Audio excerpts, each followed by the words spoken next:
오늘 아침 전북권 주요 뉴스입니다. 만경강에 심한 녹조가 발생해 폭염 속에 급속히 확산되고 있습니다. 만경강물이 흘러들은 새만금 호수는 생물이 살 수 없는 무산소층까지 나타나고 있습니다. 폭염으로 여름 방학을 연장하거나 단축 수업에 나서는 학교들까지 나타나고 있습니다. 오늘은 가끔 구름이 많고 내륙엔 안개 끼는 곳이 있겠습니다. 여러분 안녕하십니까? 전북권 뉴스입니다. 전국의 주요 강들이 녹조로 몸살을 앓고 있는 가운데 도내 최대 강인 만경강에도 녹조가 발생했습니다. 이 기록적인 폭염 속에 녹조는 만경강 본류 지천 할 것 없이 급속히 확산되고 있습니다. 한범수 기자가 현장 취재했습니다. 만경강으로 흘러드는 군산 고척천. 하천 곳곳이 녹색 부유물로 뒤덮여 있고 썩는 냄새가 밀려옵니다. 녹조가 들어찬 것입니다. 물속에 산소가 부족해 물고기들은 수면까지 올라와 입만 내민 채 숨을 내쉬고 있습니다. 하천에 더 가까이 갈수록 악취가 진동합니다. 물을 직접 떠보니 페트병 속에 보이지 않을 정도로 녹조 알갱이로 가득 차 있습니다. 녹조는 이 하천 전체 10km 가운데 절반이 넘는 구간에서 나타나고 있는데 올해가 유난히 심각한 상황입니다. 아침이 되면은 여기서 이렇게 동풍이 불어오는데 그 동풍이 불어올 때 그 물속에서 나오는 그 물 썩은 냄새, 그 물 비린내가 이렇게 냄새가 나요. 만경강 본류도 마찬가지. 백구제 수문 안쪽으로는 강물이 흐르지 못해 녹조가 완전히 번졌습니다. 수중 카메라로 들여다보니 한 치 앞도 분간하기 어려울 정도입니다. 만경강의 녹조는 매년 농사철에 필요 이상으로 사용된 비료가 흘러들어가 식물성 플랑크톤을 급속히 증식시켜 발생하고 있습니다. 여기에 기록적인 폭염이 올해 녹조를 더욱 확산시켰습니다. 이러한 물들은 결국은 새만금호의 수질을 악화시키는 결정적인 요인으로 작용하게 될 것이고 대형 보가 없는 만경강에서도 급속히 번지고 있는 녹조 현상. 수중 산소량을 줄여 생태계를 파괴하는 만큼 녹조 대응이 필요한 시점입니다. MBC 뉴스 한범수입니다. 네, 이처럼 오염된 만경강물은 그대로 새만금호로 흘러가고 있는데요. 이러다 보니까 새만금호는 생물체가 거의 살 수 없는 무산소층이 광범위하게 형성된 죽음의 호수로 변하고 있습니다. 김아연 기자입니다. 군산 하재포구에서 배를 타고 나가본 새만금 내부 호수. 환경단체와 함께 물속에 포함된 산소량을 측정해봤습니다. 수심 4m를 넘어가자 수치가 0.1까지 떨어지고 5m부터는 0에 거의 근접합니다. 일부 미생물을 제외하고는 생물체가 살 수 없는 무산소 현상이 나타나는 겁니다. 또 다른 장소 역시 4m부터 바닥인 9m까지 수치가 0을 가리킵니다. 새만금 시민생태조사단의 조사 결과 새만금호의 대표 지점 11곳에서 수심 4m만 내려가도 이런 무산소층이 광범위하게 확산된 것으로 나타났습니다. 산소가 없는 상태에서 하루만이라도 지나면 대부분 버티지 못하고 다 죽죠. 특히나 저소층에 있는 대부분의 미생물들이나 어패류들.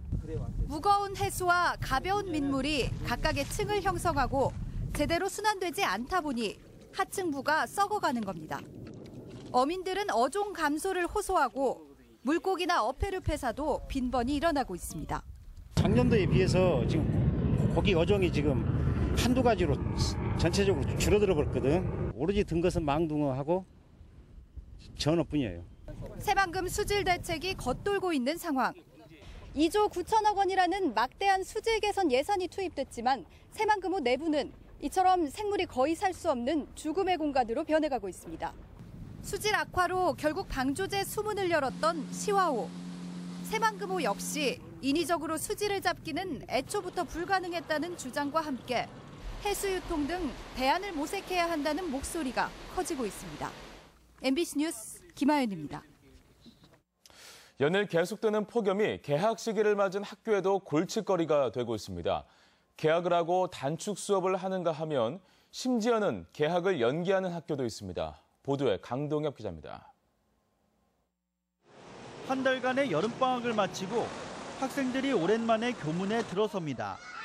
하지만 아침에도 완전히 가시지 않는 열기 탓에 학생들의 발걸음은 가볍지 않습니다. 아직 날씨 덥고 해서 방학을 좀 더 길게 쓰면 더 수업에 집중할 수 있을 것 같아요. 폭염 때문에 개학을 아예 연기한 학교도 있습니다. 남원의 이 중학교는 당초 학사 일정대로라면 이번 주 여름방학을 끝내야 하지만 부득이 방학을 연장했습니다. 학생들이 등교하지 않는 교실은 텅 비어 있습니다. 폭염 탓에 학사 일정을 조정해 개학을 다음 주로 연기한 겁니다. 일부 학교는 개학은 하되 수업 시간을 단축했습니다. 전주와 익산 등 7개 중고교에서는 과목별 수업 시간을 줄여 30분에서 1시간가량 일찍 학생들을 집으로 돌려보내고 있습니다. 폭염특보에 따라 학교장 재량으로 수업 시간 단축과 휴업을 결정할 수 있기 때문입니다. 일개국을 통해서 수업하기 힘들다든가 곤란하다 싶으면 학교장이 차후에 판단을 해서 수업을 단축하거나 휴업을 조치를 취하고 다음 주 도내 초등학교의 대부분인 370여 개 교를 비롯해 초중고교 490여 개 교가 개학할 예정인 가운데 폭염으로 학사 일정을 조정하는 학교는 더 늘어날 전망입니다. MBC 뉴스 강동엽입니다. 전주 시내버스 5개 회사 가운데 4군데가 직원들의 임금을 체불하고 있습니다. 체불 규모가 수십억 원에 달하는 지경인데 한 회사의 대표는 개인 사업으로 자기 배만 불리고 있습니다. 이경희 기자가 보도합니다. 200여 명의 버스기사가 일하고 있는 전주 제1여객 시내버스 회사. 올해 모든 버스기사가 상여금과 휴가비, 7월 급여까지 13억 원의 임금을 받지 못했습니다. 지난 2010년과 2012년 통상임금 그리고 파업 과정에서 회사 측의 불법 직장 폐쇄로 미지급된 임금까지 합하면 이자를 제외하고도 체불임금은 33억 원에 이릅니다. 발생 원인은 수익금이 감소를 해요, 매년. 지금 시내버스 타는 인구가 감소니까. 사정이 이런데도 제1역의 김모 회장은 지난 2013년 전주시 평화동에 땅을 사 회사를 이전한 뒤 개인 명의로 각종 수익 사업을 해오고 있습니다. 100여 대의 버스가 이용하는 회차지 비용으로 한 달에 600여만 원씩 받고 있는데 개인 땅이다 보니 모두 김 회장 호주머니로 들어가고 있습니다. 가스 충전소도 자기 이름으로 운영하고 있습니다. 직원들은 버스와 관련한 수익을 회장 개인 명의로 벌어들이면서도 체불 해소는 안중에도 없다며 강하게 불만을 드러냅니다. 자신의 재산을 내놔서 대출이라든지 임금이라든지 이런 것들을 이 부분들을 먼저 해결을 해야만이 현재 적자 부분들을 해결할 수 있다. 이 밖에도 성진여객과 시민여객, 전일여객 등 전주시내 버스회사 5곳 중 4곳에서 체불이 발생하고 있습니다. 보조금에만 의존한 채 임금을 체불하는 상황이 고질화되고 있는 전주 시내버스. 전주시나 노동감독기관은 손을 놓고 있습니다. MBC 뉴스 이경입니다. 전라가명 복원을 위해 발굴 작업이 진행됐지만 가명의 핵심 시설인 관찰사의 집무실, 즉 선화당은 흔적조차 찾지 못했습니다. 가명 복원이 결국 고증 없이 관광용 건축물만 늘리는 것이 아닌지 비판에 직면하고 있습니다. 고차원 기자가 보도합니다. 전주시는 전문기관에 의뢰해 지난 5월부터 전라가명터 발굴을 시작했습니다. 정부기록보존원의 도면과 19세기 고지도를 바탕으로 가명 핵심 시설인 선화당 위치를 면밀히 추정하고 땅을 팠지만 아무런 흔적도 찾을 수 없었습니다. 이 석축 위에 부분은 다 없어진 상태라고 보기 때문에 찾을 수가 지금 없었던 것 같습니다. 선화당은 가명을 상징하는 핵심 건물로 그 위치와 흔적을 찾지 못한다면 가명 사업은 의미가 퇴색할 수밖에 없습니다. 발굴팀은 주변 지역을 발굴해 가명 부속 시설인 관풍각, 내야, 연신당 등의 흔적을 찾으면 선화당 위치를 다시 추정할 수 있을 것으로 보고 있지만 이것도 가정일 뿐입니다. 이번 발굴에서도 선화당 옆에 있었다는 우물터라도 찾길 기대했지만 실패했습니다. 가명 사업 부지 3분의 1을 발굴했지만 전라가명과 관련된 것은 단 하나도 나오지 않은 것입니다. 추가적으로 발굴이 되면 그 관련한 그 어떤 유구나 유적들이 추가적으로 좀 더 발굴이 되지 않을까, 그렇게 한번 기대를 해보고. 발굴 성과가 기대에 미치지 못하면서 전라가명을 최대한 원형에 가깝게 복원하겠다는 전주시 계획은 지켜지기 힘들게 됐습니다. MBC 뉴스 고차원입니다.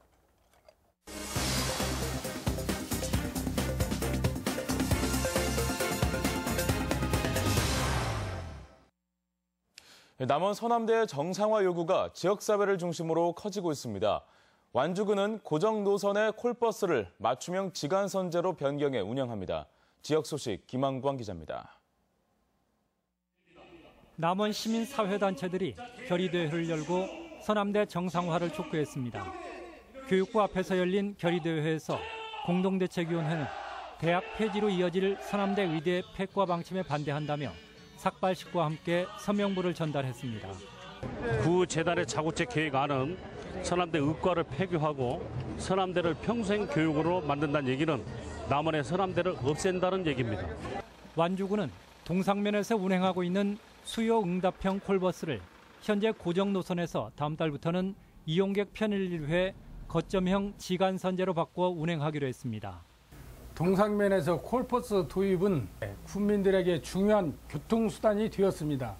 이번 변경 운행도 주민들의 의견을 충분히 받아들여서 바꿔지는 만큼 조기에 정착이 될 수 있도록 최선을 다하겠습니다. 익산시는 교통사고로부터 안전하고 시민이 행복한 품격 도시를 만들기 위해 대토론회를 열고 교통사고 현황 분석과 예방 대책을 모색했습니다. 정읍시는 공무원들의 건강에도 좋고 민원인 눈높이에 맞춘 서비스 제공을 위해 서서 업무를 처리하는 스탠딩 오피스를 도내 최초로 정우면에 도입했습니다. 우리 정우면에서는 직원 건강 증진은 물론 민원인에 대한 친절 서비스 향상에도 큰 도움이 되는 스탠딩 오피스를 지속적으로 운영할 계획입니다. 진안군이 지역사회 공헌 활동을 위해 관내 기업 병의원들과 협약을 맺었습니다. 이들은 앞으로 어려운 이웃들에게 물질적 지원은 물론 삶의 희망과 용기를 불어넣는 정신적 후원 활동을 다채롭게 벌여나가게 됩니다. MBC 뉴스 김한광입니다. 전주와 완주 지역 시내버스 노선 개편 시행 시기가 당초 예상보다 크게 늦어질 가능성이 높아졌습니다. 전주시는 혁신도시를 포함해 34개 지역에서 순회 주민 설명회를 열어 노선 개편안을 설명하고 최종안을 마련하겠다고 밝혔지만 완주군은 이달 말이 돼야 설명회를 마무리할 수 있을 것으로 보입니다. 특히 완주군은 홍보 부족을 이유로 시행 시기를 당초 10월보다 넉 달가량 늦은 내년 2월에 시행하자는 입장이어서 해를 넘길 가능성도 높습니다. 누적되는 쌀 재고에 또다시 쌀값 하락이 우려되고 있습니다. 농협에 따르면 연간 쌀 소비량의 30%가 넘는 175만 톤이 현재 재고로 남은 가운데 올해도 풍작이 예견돼 쌀값이 전년 대비 10% 이상 하락한 80kg당 14만 원을 밑돌 가능성이 제기되고 있습니다. 한편 농촌진흥청은 어제 쌀의 날을 맞아 익산역과 서울 강남역 등 전국의 40여 곳에서 쌀로 만든 빵을 나눠주며 우리 쌀 소비 촉진에 동참해 줄 것을 당부했습니다. 현직 경찰 간부가 교통사고 처리에 개입해 막말을 했다는 논란이 일고 있습니다. 전북경찰청에 따르면 17일 오후 7시쯤 고창경찰서 A경감이 교통사고 현장에 출동한 정읍경찰서 경찰에게 전화를 걸어 뺑소니 사고인데 수배 조치를 하지 않았다며 가만두지 않겠다는 막말을 한 것으로 알려졌습니다. 조사 결과 A경감의 아내가 단독 사고를 낸 뒤 뺑소니를 당했다고 허위 신고를 한 것으로 드러났습니다. 전주지방법원은 총선에서 유권자를 실어 나르고 이를 제지하는 김춘진 전 의원을 폭행한 택시기사 65살 이모 씨에게 징역 6월에 집행유예 2년을, 공범 3명에게는 벌금형을 선고했습니다. 이 씨 등은 지난 4월 김제에서 유권자 21명을 8차례에 걸쳐 사전투표소까지 무상으로 데려다주고 이를 촬영하던 김 전 의원을 폭행해 전치 2주의 부상을 입힌 혐의로 기소됐습니다. 민노총 전북본부는 티브로드가 올 초 비정규직 AS 설치 업무 담당 노동자 100여 명을 집단 해고한 뒤 직접 고용관계가 없다는 이유로 고용 승계에 나서지 않는 것은 무책임한 행위라며 티브로드 가입 해제 운동에 나서겠다고 밝혔습니다. 해고 노동자들은 180여일째 복직을 요구하며 천막 농성 중입니다. 전북 현대모터스 축구단은 오는 23일 저녁 8시 30분 중국 상하이 스타디움에서 열리는 상하이 상강과 2016 AFC 챔피언스 리그 8강 1차전에서 거리 응원전을 펼치기로 했습니다. 8강전 1차전 응원은 전주시청 앞 노송광장에서 대형 스크린을 설치하고 진행되며 2차전은 추석 연휴 전날인 다음 달 13일 전주 월드컵 경기장에서 열립니다. 제35회 대통령배 전국 수영대회가 전주 완산수영장에서 열렸습니다. 대한수영연맹에서 주최한 이번 대회는 오는 22일까지 1,500명의 선수들이 경영과 수구, 다이빙과 싱크로나이즈 종목에 참가해 실력을 겨루게 됩니다. 한편 전주시는 올해까지 대통령배 전국 수영대회를 10년 연속으로 유치했습니다. 세계 태권도 연맹과 태권도 진흥재단은 올림픽이 열리고 있는 브라질 리우에 홍보관을 열고 내년도 무주 세계 태권도 선수권 대회를 홍보하고 있습니다. 올림픽이 끝나는 오는 21일까지 문을 여는 홍보관에서는 태권도 시범 공연을 비롯해 전자호구 체험, 가상겨루기 체험 등을 통해 무주 대회를 알려 호응을 얻고 있습니다. 현대중공업 군산조선소와 협력업체의 경영 지원을 위한 세제 지원이 구체화되고 있습니다. 군산시에 따르면 현재까지 2개 업체가 재산세 1억 400만 원이 징수 유예됐고 2개 업체는 주민세 1,600만 원 기한 연장과 재산세 3억 4천만 원이 분할 납부 처리됐습니다. 군산시는 지난 5월부터 군산조선소와 협력업체 80여 곳에 대해 지방세 징수 유예와 세무조사 연기 등을 실시해오고 있습니다. 제26대 정황근 농촌진흥청장이 취임식을 갖고 업무에 돌입했습니다. 정 청장은 취임사에서 아직도 농진청이 연구를 위한 연구, 현장과 괴리된 기술 개발이라는 지적을 받고 있다며 농업이 확고한 미래 산업이자 수출 산업, 농촌을 살리는 6차 산업이 될 수 있도록 최선을 다하겠다고 밝혔습니다. 우리 지역 행사와 문화 소식입니다. 다양한 장르의 공연을 보여주는 아주 뻔한 콘서트가 오늘 익산 속리문화예술회관에서 펼쳐집니다. 배우 손숙의 1인극 그 여자가 오늘 한국소리문화의 전당 명인홀에서 공연됩니다. 한국예술원은 내일까지 전주 창작소극장에서 연극 뜨거운 여름을 선보입니다. 완주군 대한민국 술테마 박물관이 기획 전시로 내일부터 다양한 약용약주와 담금주를 전시합니다. 익산 W미술관은 오늘부터 31일까지 W가 만난 사람들 시리즈로 김선태 초대전을 엽니다. 달빛을 보면서 밤새 걸을 수 있는 축제가 오늘부터 이틀간 부안군 위도면 일원에서 열립니다. 김제 여성 새로 일하기 센터는 오늘 경력단절 여성 등을 대상으로 구인구직 만남의 날 행사를 진행합니다. 인구보건복지협회 전북지회는 오늘 임산부 교실을 무료로 운영합니다. 정읍시가 운영하는 책모임 동아리가 오늘부터 이틀간 기적의 도서관에서 연합 독서 캠프를 엽니다. 전라북도 경제통상진흥원은 오는 23일 중소기업 총무 실무자를 위한 교육을 진행하고 참여자를 오늘까지 접수받습니다. 오늘 전북 지역 날씨입니다. 오늘은 가끔 구름 많은 날씨를 보이겠으며 아침까지 내륙을 중심으로 안개가 끼는 곳이 있겠습니다. 낮 최고 기온은 전주 34도, 완주 35도 등 33도에서 35도의 분포로 어제와 비슷해 무덥겠습니다. 바다의 물결은 서해남부 전해상에서 0.5에서 2m로 일겠습니다.